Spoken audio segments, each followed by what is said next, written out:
Hi everyone, this is Kevin from Teres Products. I'm here with Whitney, and we're going to go through some neck mobility techniques. So following the Activ8r system, we're going to go through 4 different steps. First off, we're going to test range of motion. So we're going to take the neck into flexion, extension, and rotation. Next, we'll do a release technique using the Activ8r. Then we'll do a dynamic range of motion passive type stretch. And finally, we'll retest to see if any improvement has been made. So first off, Whitney, I'm going to get you to stand facing that way, please. Take your chin down to your sternum. Don't force it, but go as far as you can. That's great. Now back up into extension. Good. Neutral. Now look to your left. Neutral, and to your right. So for the purpose of this video, we're just going to assume that flexion, tilting her head downward, was restricted. So we would have to be looking to do a release in the back side of her neck, at the suboccipitals, the upper traps, and a bunch of other delicate little muscles through there. So I'm going to get you to lie on your back, please.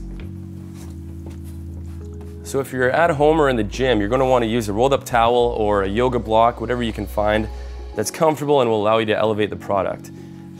So the Activ8r is going to line the cervical spine, and it's key that she's just going to relax, okay? You don't want to fight the release and tense up. Now she's just going to hang out on her back and breathe. Now, in terms of duration of the release, we want to do about 20 to 60 seconds. Really, it's all about feel. That's great. So you may want to do 4 or 5 different spots running the length of the upper neck. So Whitney, I'll get you to just grab the Activ8r and just go a little bit higher. It's that simple. Good. Now, we're going to do a release technique for the upper traps and the first rib and the levator scapulae. So we'll have you stand up, please.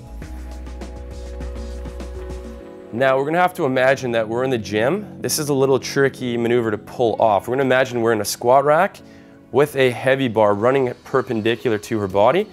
So she's going to kind of take the Activ8r and wedge it up and under the bar, which would be running like so. And it's compressing down into her upper traps. And now just take your arm and experiment. Go through different ranges of motion, and once you find restricted tissue where it's sort of that good pain type sensation, that's where you're going to hold.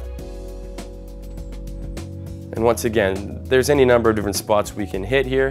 There might be 4 or 5 different spots that you feel as though you want to release. We're going to go through some range of motion. So standing with your feet together, just tilt your head down and tuck chin right into your sternum. So hand up over your head there, Whitney. Perfect. And back up. Now we'll just do 3 repetitions of that for now. Perfect. Nice, gentle, slow, controlled movements. That's great. And finally, we're going to retest the movement in all planes of motion to see if the range has improved and if it feels better. So again, chin down into flexion. Good. And back into extension. Neutral, rotation left, and rotation right.